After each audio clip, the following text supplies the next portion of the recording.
Here at Buddy Rhodes Concrete Products, we work with customers daily, helping them to decide which mix they should use, which technique they should follow, as well as a myriad of questions about sealers, colors, and pigments.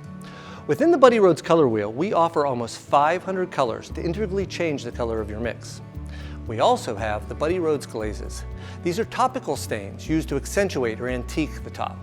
They are not intended to purposely change the color of your concrete. They're utilized to make wood grain textures and rock-like features. In this video, we are going to cover a few of the application techniques with the Buddy Rhodes Glazes.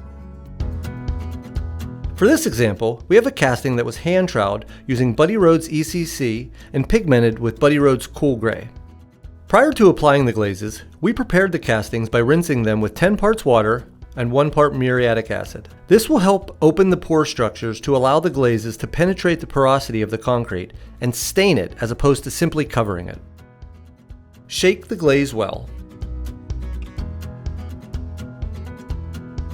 Slightly wetting the casting with water will allow the glaze to evenly spread across the casting and not have them penetrate too quickly, giving you time to move or remove if needed.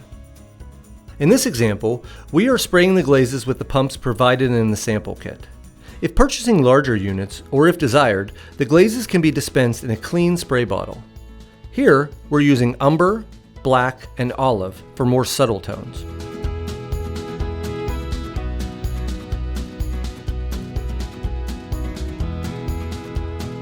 Continuously spray the glaze on the top, and using a high-density foam roller, we can create movement with varying colors. Application options are endless, giving the user various ways to apply the glazes to achieve different looks. It is possible to apply with a foam roller and then blot or dab with a cloth, rag, or sponge to darken or lighten the area. We recommend a small-scale test to help decide with the color and application methods. The first coat is the hardest to apply. When the concrete is thirsty, it is tough to keep from getting streaks. You can dilute the glaze with distilled water up to 50% to allow for better penetration and to help build the layers. Applying the glazes in thin layers over time will let the product act as a stain instead of a coating. You want to stain the concrete, not necessarily paint it. Later in the video, I will show you some extreme examples. You will end up with a more durable finish applying multiple thin layers as opposed to one thick layer. You can combine these colors to make virtually any color you want. This is very useful if you have concrete colors you want to shift the color of, or if you simply want to enhance the color. Applying some darker material, in this case black, around the edges can create a border on the casting. Various application methods can be used to achieve effects. Throughout this video, we will be using sponges, chip and paint brushes, microfiber cloths, and foam rollers. Combining the application method can create an interesting finish, and then rolling back over top for uniformity. The longer the glaze has been allowed to dry, the harder it will be to remove. Soon after drying, it can be removed with a wet towel. The next day, it will require diamond abrasives. This casting will have multiple coats applied to achieve an antique look. Applying the layers uniformly will create a deeper and lasting antique tone.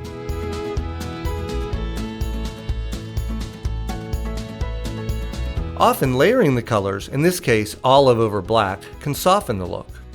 Many variations can be achieved with the glazes through various application methods. It's best to practice on sample castings prior to starting your project.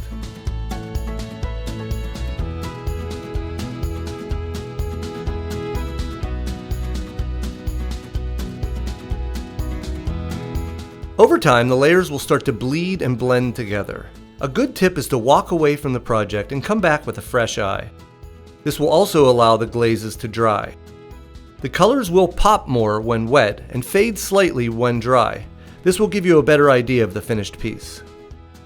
This is especially true with the first coat or two. Additional layers are applied to finish the casting. The porosity of the concrete will help dictate how many layers to apply. You can get to a point where you do add too much glaze, and then you start to paint the casting. This could affect the penetration of any sealer you will be adding.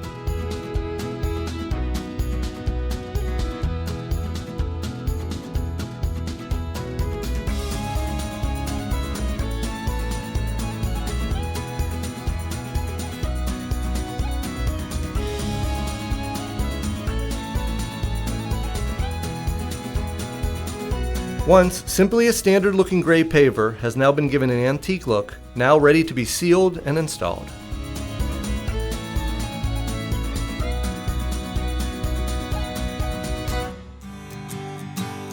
In this next scenario, we're going to go with an extreme example for applying the glazes. This medallion was sprayed using the Buddy Rhodes GFRC blended mix and also prepped by acid etching the top. Using chip brushes, microfiber cloths, and sponges, each color within the sample kit is applied, some mixed with other colors. While this may be an extreme example, it clearly shows the effects the glazes will have on white concrete countertops or white concrete castings. To start off, using a chip brush, yellow glaze is applied. And I will use a cut sponge to blot the elevated portion of the medallion. Throughout this video, various application methods will be used to show the different outcomes offered by altering those applications.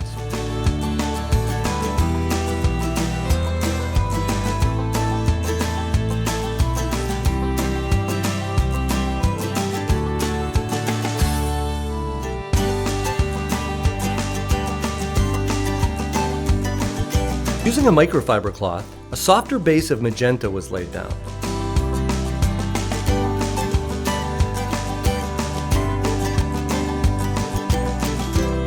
Again with the microfiber cloth, I will go over with bright red to show some accents and create a darker border.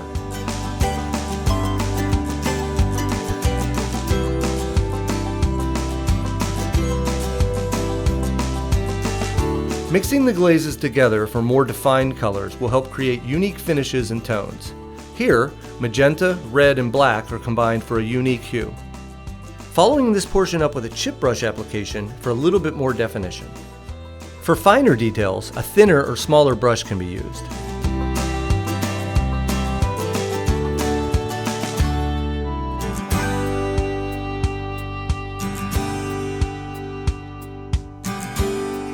Be cautious when applying black glaze. It can be harder to cover if needed. Remember, it is possible to dilute the glazes with water for a lighter tone. Here we use it again as a border and fill in the rest with blue glaze applied with a chip brush. Be mindful when passing over areas not colored yet. Notice the blue droplet. It can be wiped away immediately or easily blended in later.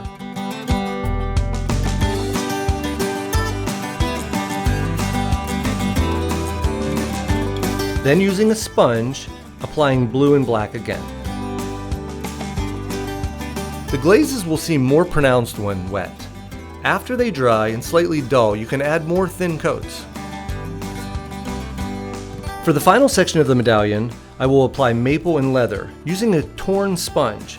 Again, I'm blotting to help create an antiqued finish.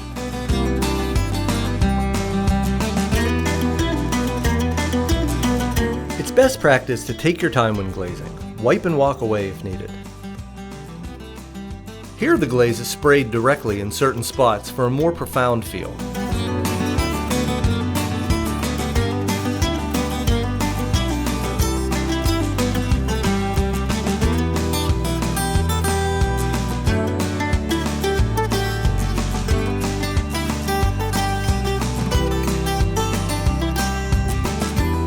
It is common to continue over certain areas to obtain darker colors. It will also be dependent upon the color of the original casting. An additional layer of green glaze was applied to the border for a more pronounced look. For the outer section, yellow and green glazes were mixed for a varied and contrasted tone to offset the inner areas. A sponge is used to blot the excess glaze and create an antique effect. Even more black is added here.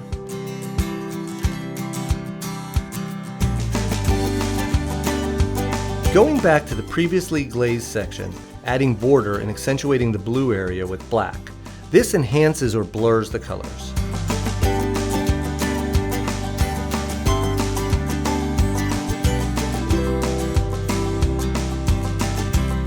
Another application of maple and black for one last touch-up.